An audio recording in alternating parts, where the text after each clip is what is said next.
Koa Pau. This is Kaiopua Fife with the Kiwani Foundation, bringing you another segment of Voices of Truth one-on-one with Hawaii's future. And we're here on Kauai for this segment. Pleased to be here. Haven't been here for a long time. And we're on the grounds of Kawai Charter School, which is a brand new startup, I think maybe the newest one. And we're going to be talking today with Malia Alohilani Rogers. Aloha. Aloha. I got you.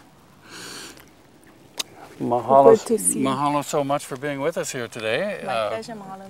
It's actually we're still in the throes of the tail end of New Year's holiday, but I'm glad you could get together with us because we think this is another little success story for the Hawaiian people and for education in general. Malia, if you would like to kind of tell the people where we're at and what we're kind of looking at here right now, and then we'll talk about who you are and so forth. Okay, mahalo nui. This is the very beginning of our charter school. We plan on expanding a little bit more as we go along, but this is where we started in July, a few months ago. We have here this was a renovated trailer, donated trailer. It was renovated by some of our parents, and now we have the beginnings of our computer room, of our library, and some meeting rooms here. Fantastic. Yeah, and this is, we have here our cafeteria. We have donated some tables and chairs from the hotels in their renovation process. And our kids have lunch here every day. And you use it for other purposes, for gathering and... We use it for pico in the morning when it's raining, like it is now. It rains a lot here in Puhi, a lot more than I realized. Yeah. Which is nice though, because it keeps our aina green. Right. During pico time, we can fit usually all of the students right here under this one tent. Oh. Yeah, everybody's tight together. Yeah. When they're doing their oli in the morning, and then for practice we have to spread it out. Yeah. We've had the symphony come to visit us, and we've had them here on one side and our students on another. Oh my goodness, how nice. Yeah. So they came to you for some a little bit of culture, huh? Works out really well. Well, fantastic. Yeah. And then we have our tents. Our students are in tents right now for their classrooms. They don't spend a lot of time in the tents. Sometimes it's in the tents when we have to do presentations and computer work and things like that. A lot of times it's outside, maybe under the tree. A lot of our schoolwork happens outside at Waipa, Koke'e, working with DLNR. So you go out into the community. Oh wow! Yeah.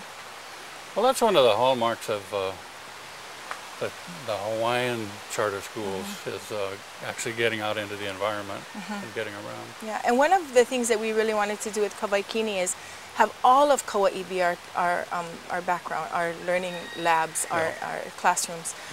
Growing up here on Kauai, I don't know enough about our island. I don't know enough about finding new things out. Always learning.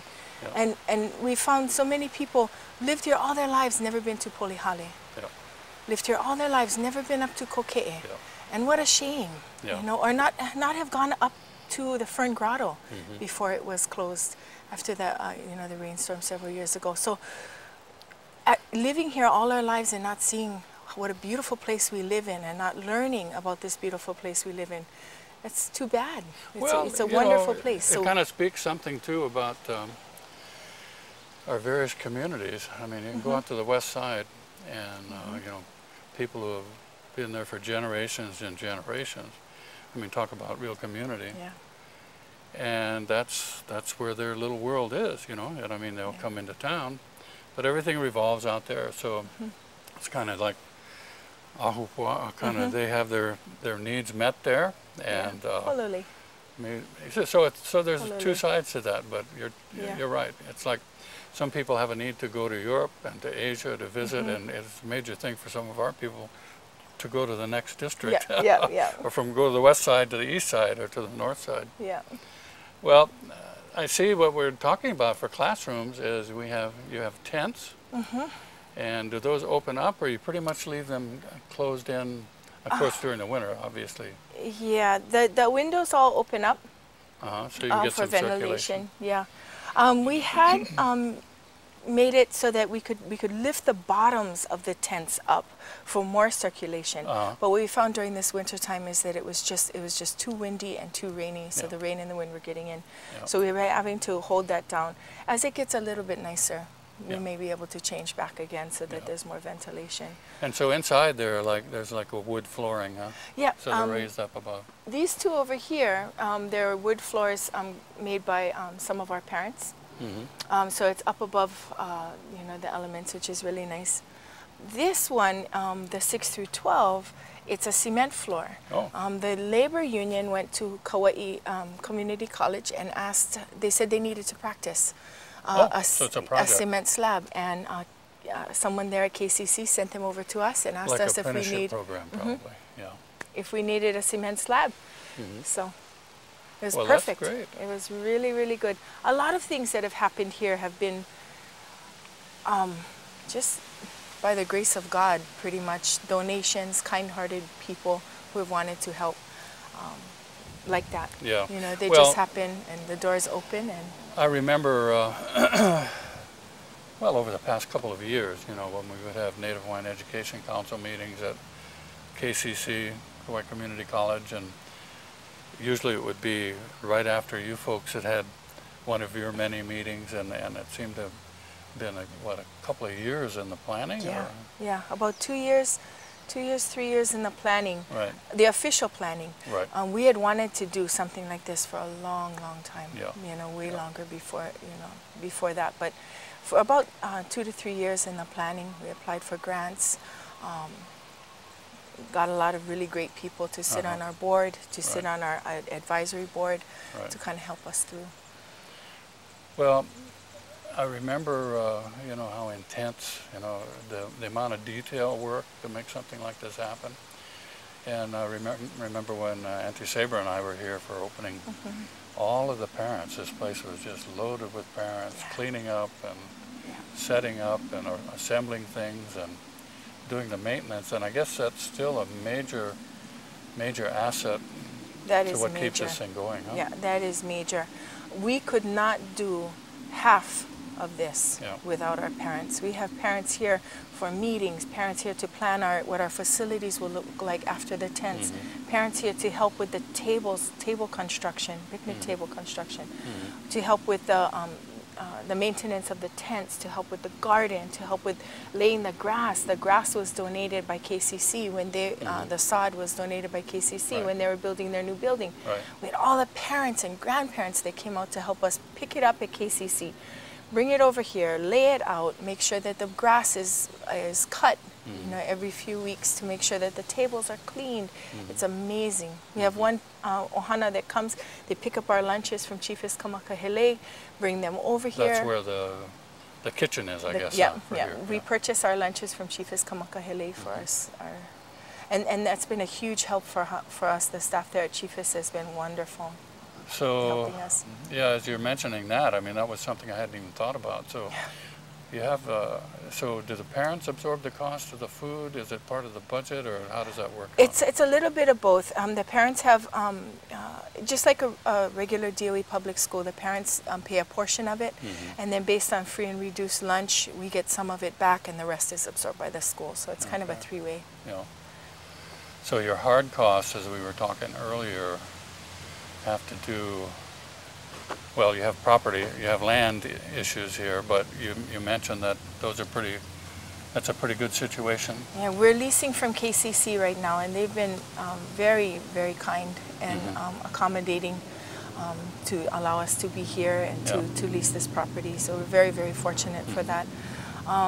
The other parts of the cost of just running a school is making sure that we have we continue to keep those qualified people in our office, because the office is that first point of the administrative, answering the phones, taking care of the budget. It's huge amounts of kuleana, and reporting, I guess, is major. Reporting to DOE, reporting to federal, reporting to the Board of Education, And we have really wonderful people to be able to do that. We're very Yeah. fortunate for that. And then to keep our the best qualified people we can in the classroom, because those are the ones that they're right there with the students. And we have wonderful, wonderful teachers.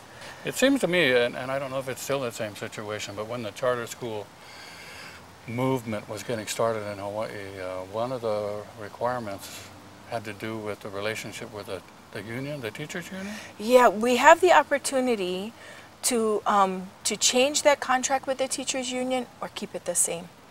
And we've chosen to keep it the same because we want to make sure that the teachers know that they, although they would probably work for a lot less just because they have that aloha and they want to see the school run, they need to be appreciated. So and there are we've benefits, kept that the same. medical benefits, and I guess all retirement benefits. But each charter school has the opportunity to change that package if they want to. They have to so work they can on renegotiate. They can negotiate their own with the HSTA. And we came into the whole charter school movement a little bit late. Well, we're let's walk outside. It looks like the rain has stopped at least momentarily.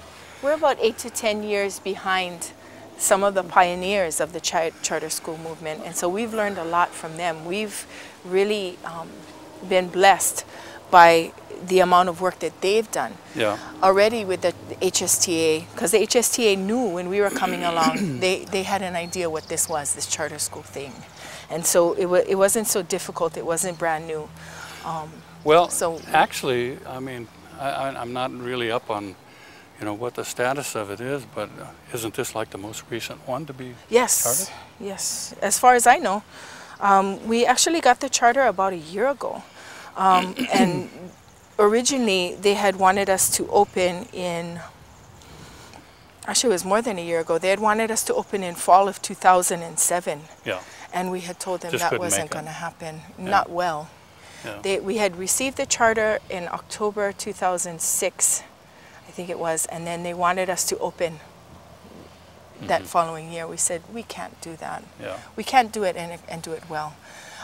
In our detailed implementation plan, we had said that our projected opening was 2008, and that's what we were going to stick to, because then that gives us enough time to plan well, to find the perfect location, to make sure that everything is in place. And well, I know as far as when you talk about location that you essentially started from scratch. I mean, literally bare ground, or maybe not even bare. It probably had to be cleaned off. Yeah, this was old.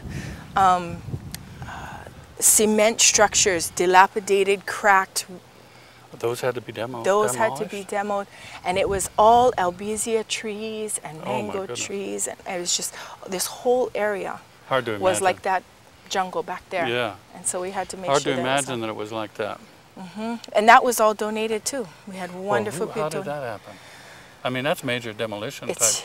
Huge. Debris clearing. And it's huge. We had a wonderful friend who donated his time, his machine, the gas. Oh my goodness, that's big. And parents again to come out and help to take care of that, aunties and uncles, grandmas and grandpas. Well, I think that's one of the major factors in the charter school movement, especially here in Hawaii. I mean, because it is community driven. I mean, it's driven by the parents and the students and the local energy, local assets. I know, and it has to be. It has to be that way in order for it to. I think so, because I understand that in America there are some charter schools that are doing well and some that aren't, and I think a lot of it probably has to do with the sense of community and the commitment from this energy from the parents and so forth. I think so. Some of the schools actually started out in existing DOE facilities and then made adjustments and shifted away. But was there an opportunity for you to do that, or did you not want to? Did you choose not to go that way? Or? We looked at several different options, when we were trying to find the best location. From early on, this was the best location. We really wanted to be here because the Punana Leo is right in front. Yeah, by the way, Punana Leo right there. Punana Leo is right there, and that's our Hawaiian language preschool. So what was happening a lot of times is students were starting there at the Punana Leo preschool, leaving as 5-year-olds speaking fluent Hawaiian, and then not being able to go into a Hawaiian immersion program. At that time, the Hawaiian immersion program was in Kapa'a, and there were, for a long time, no busing. So a lot of the students were leaving there as 5-year-olds speaking Hawaiian and nowhere to go. And within a year's time, they had forgotten, and that wasn't okay. Yeah. So for a long time, we wanted to be here for that reason, as well as for KCC. Because what we want is our children to be academically strong, but not at the expense of our culture. Our culture and our language need to be just equally as strong. They have to go together. They have to go together. So our idea was a larger idea outside of Kawaikini. The idea was that our students can start here speaking Hawaiian, continue their education here, and then start maybe in 11th and 12th grade in the Running Start program at KCC. They have a wonderful Running Start program.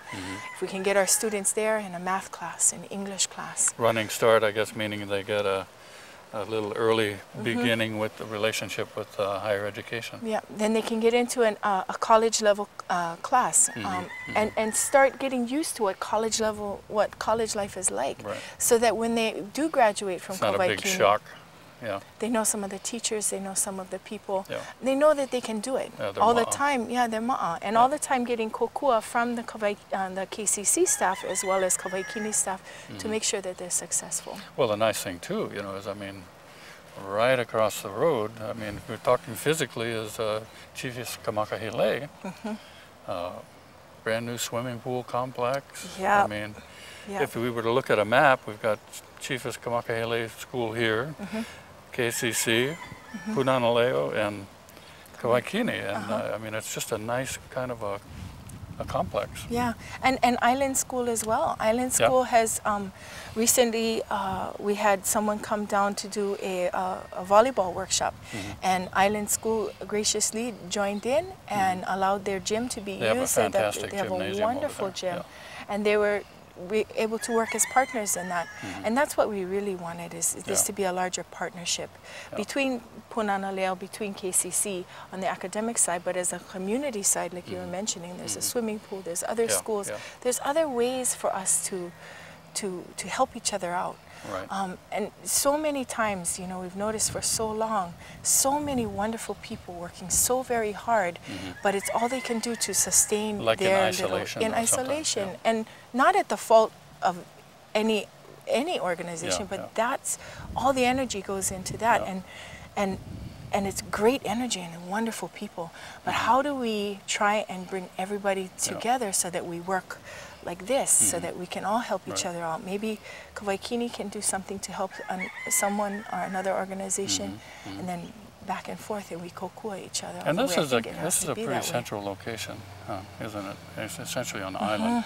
You mentioned earlier Hawaiian language programs at Kapa'a. Is that still going on? My understanding is there's the Hawaiian language immersion program at the high school. Yeah, they have a really great teacher in the high school area, in Kapa'a High School, with the Hawaiian immersion program. Unfortunately, the teachers, the teachers from the elementary school and the middle school chose to come here. So there is no program there right now. My understanding is that they would be willing to, the DOE would be willing to start it up, given the students and the teachers and things like that. So they have a wonderful program at the high school, but and the other charter schools on the west side, they're Hawaiian language charter schools, but primarily focused for the Ni'ihau Ohana, which is very important that they do that to preserve that dialect. So we do have one student coming in from Waimea, several from Kalaheo, Koloa, who want to continue learning Hawaiian but are not part of that Ohana. So do those folks, those students get here on their own? You don't have a busing provision capability? Right now we do have a bus coming in from the north side, because we do have some students from Hanalei, not high school students, so you know, elementary age, middle age students. So they come in on the bus, Kilauea, some from Anahola. So now on Kauai, I guess there are four charter schools? 4 charter schools, yeah. So, all Hawaiian focused charter schools. Well, is it still Nalena Auau? Does that still exist? Or? Yes, that still exists, and each of the schools choose if they would like to participate in Nale Na'oao, the Hawaiian Focus kind of alliance charter schools. And we're a part of that because of those charter schools that came before us and did such a great job. Laid the groundwork, were successful. We're successful, then that made it possible for us to come in. So we have a lot of mahalo for all the other charter schools that have gone before. Well, you know, the little successes are irrefutable. I mean, I remember years ago when Kuka'akalau was originally carrying the banner, and once she got started and they started identifying the indicators and just how improved attendance was and participation and the change in attitude, the involvement, you know, of the students and their parents and so forth. I mean, you just cannot ignore that. And now they're celebrating another milestone. Their hale has just come up at Pu'ukapu, I think. Oh, really? They're having their dedication next weekend. Well, hopefully I'm going to try and make it. Yeah, that is huge. I know we were over on they've done so much. Hawaii Island, Waimea side, I think it was last year, and we did a few interviews over there with some little projects that were a part of that effort, and it's quite fantastic. It's so positive. And again, a lot of their ohana coming in to make that happen. Oh, sure. Yeah. No, clearly. I have a cousin who had a life-changing experience, essentially, and is now totally involved in that effort over there with Ku and so forth. Oh, my ka'i. Her daughter got into the school, and then the next thing, the parent gets sucked in, right? And I mean, she essentially just changed her whole life, and everything is now involved in the educational process and expanded her horizon. But I mean, she was an accomplished businesswoman and really found where she needed to be, her niche. You know? And she probably brought a lot of her ike in from the business world exactly. into And that the was school. That was a plus. The school. I mean, administrative abilities, organizational. I mean, energy. That's just unbelievable. You know, and that's the thing. You have the skill, and you got to have the energy, and you got to have the mana working with you to make it all happen. But this is fantastic. I know that Auntie Sabra has been, you know, right next door at Island School, and I know that and she's been the sharing thing is so important. It's like cross-pollinating in a lot of cases. And she's been so wonderful to keep us invited into different things, you know, different workshops, different projects that have been happening. She's been right there to, you know, she's always keeping us in the back of her mind. So, well, you know, there's never been a lack of little good things going on, but it's the connecting them, you know, that just gives it that much more strength and energy, you know. And like I say, cross-pollination is a term that just came to my mind, and I thought, that's exactly what's happening, you know. You've got all this going on. A lot of wonderful things happening. How do we help each other?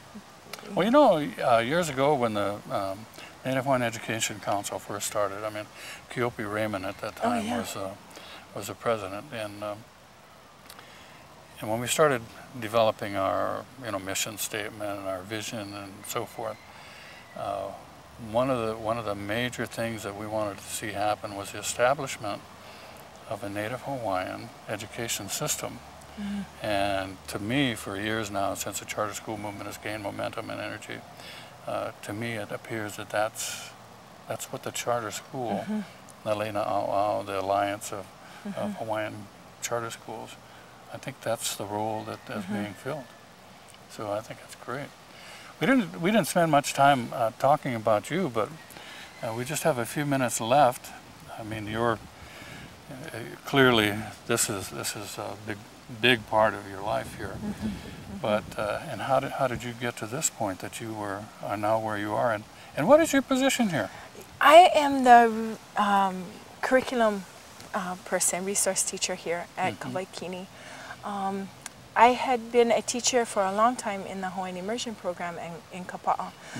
And for a long time we realized that that wasn't necessarily the best way to make Hawaiian language become a second language for our students. It was really, really difficult to be a small tiny pocket of a community trying to focus on the Hawaiian language in a larger elementary school, middle school, high school, where the language, the values were not necessarily appreciated. So we had wanted to do this for a long time. Then I became the president for a short period of time of the local school board to help bring this to fruition, and then onto a staff position here at Kawaiikini. Well, I mean, that's kind of a quick recap, and I know along with that is a lot of blood, sweat, and tears, and devotion, and family involvement and support. And I'm so glad you could be with us here today, and look at what comes the sunshine through. How nice. But mahalo nui for being with us. Mahalo. And we make our own luck, but when things are lined up and they're pono and they're right, this is what happens. So that's what we've come despite to all of the budgetary challenges and so forth, it will go through. It will. And we'd like to thank you once again, and let those of you who are sitting out there watching who may not be a part of this or have been aware about what's happening with Hawaiian charter schools, a little success story here for you, something to think about. Find out what it is that where your niche is, where your opportunity lies to contribute to your community and participate in it fully. Aloha, mahalo nui. Once again, I'm Kaiopua Fife for the Kiwani Foundation. Voices of Truth, one-on-one with Hawaii's future, an element of Free Hawaii Broadcasting Network. Hui ho.